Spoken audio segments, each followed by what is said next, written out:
Alright, we're back. It's Al Cokie here, and I'm in the elevator still. It's actually been quite a while in the elevator, so... God, this music is so terrible. Just let me out. I guess you have to press a button to get out. And I'm back in the boss's office. Oh, good lord. Hey, Mr. Receptionist.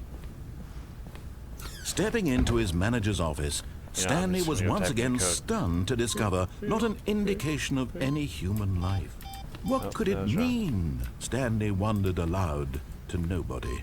He began wildly tearing through papers on the boss's desk. Stanley was in such a rush to get through the story as quickly as possible, he didn't even have a single minute to just let the narrator talk. That kind of anxiety isn't healthy.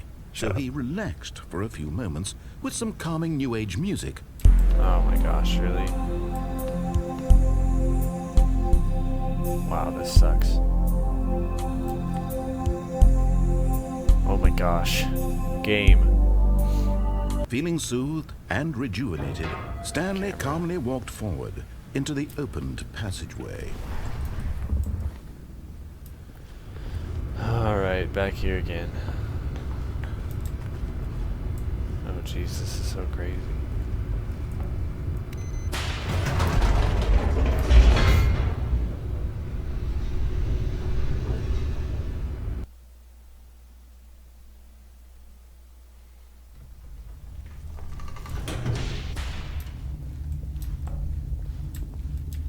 Yep, Stanley walked straight ahead through the large door that read Mind Control Facility. Nope. Although this passageway had the word escape written on it, the truth was that at the end of this hall, Stanley would meet his violent Let's death. see if I can even make it. I feel like this is The door behind him was not shut. Stanley still had every opportunity to turn around and get back on track. I do, yep. But I'm just At this point, Stanley was making a conscious, concerted effort to walk forward and willingly confront his death.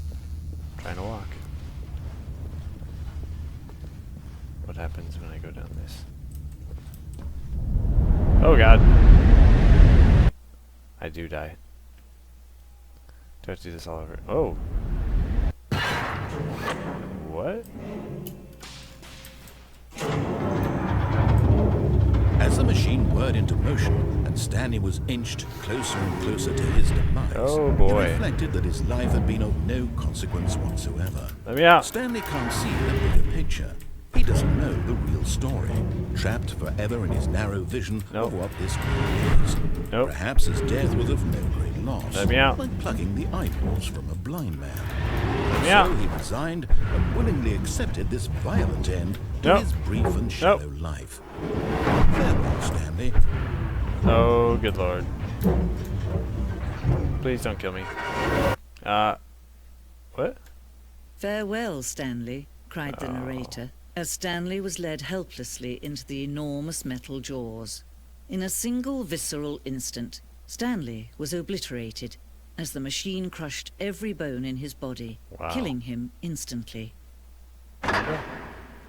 Nope.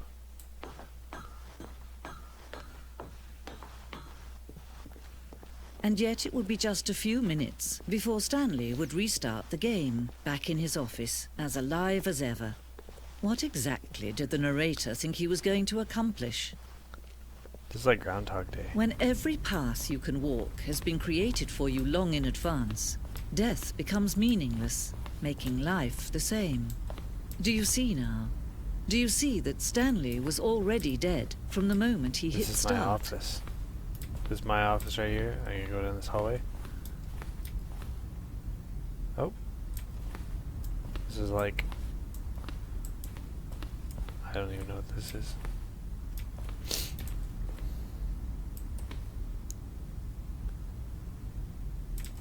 What? Some of the things that are said. Okay, the two doors. Yeah, the two doors open. Okay. Filing cabinets. Let's just look at some of this stuff. Office computers. That's my desk or something. This is the office. Let me indoor. Got some buttons.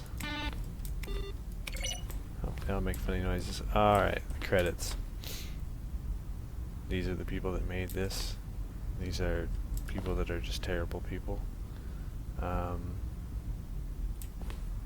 Yeah. Where can I go? There's the boss's office. The clock. And just kind of the stuff of the game. Narration, outtakes. Where were all of his co-workers? Oh, I don't know. How about they're throwing a surprise party for him for all his button pushes? Sure. Right, I don't really... Is this really it? This can't be the end. This is not the end. The freedom ending. Oh, jeez. Countdown discs. I don't think I did this. I don't know what that is. The beta, freedom ending. I hate this game. It is so... It should have been called the Stanley Paradox, not the Parable. But, anyways. Game design mockup. Here's my office. And there's my office with the glass. Oh, I can't get into any of them. Oh, okay. So here's the first office, the second office, and this was the one that they actually used. What's different between these two? It's disheveled. Now it's all neat and nice. Right. And narrator emails. Wow. Oh, jeez.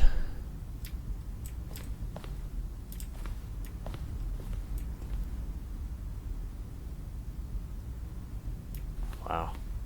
That's the way that they got the game to Steam.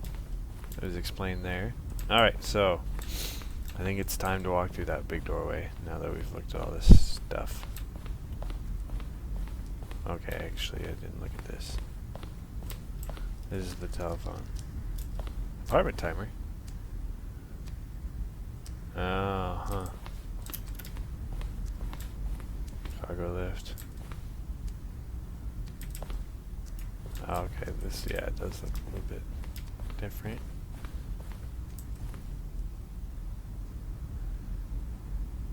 Oh, good lord, this is so insanely...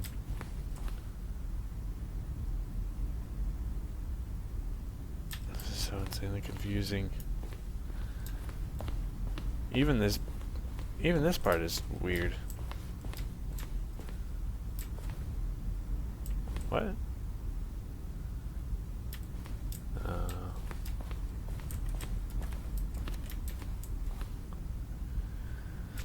Huh. The game is now paused. Oh, okay.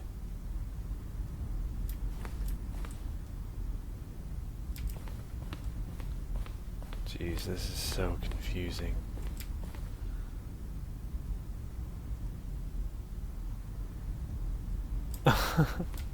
It's too confusing, huh? This game is super confusing. This is just... Alright, where's that room at that I saw the exit of the whole game. Or maybe, I don't know if it was the exit. Here's an exit. Oh, look at these two. How they wish to destroy one another. How they wish to control one another. How they both wish to be free. The on and off button. Can you see? No. Can you see how much they need one another? Nope. No, perhaps not. Sometimes these things cannot be seen. Is this really... Listen to me. You can still save these two. You can stop the program before they both fail. Push escape and press quit. There's no other way to beat this game. As long as you move forward, you'll be walking someone else's path. Stop now. Your only true choice. Escape? No. Do choose it. Don't let time choose for you. Don't let time. Oh.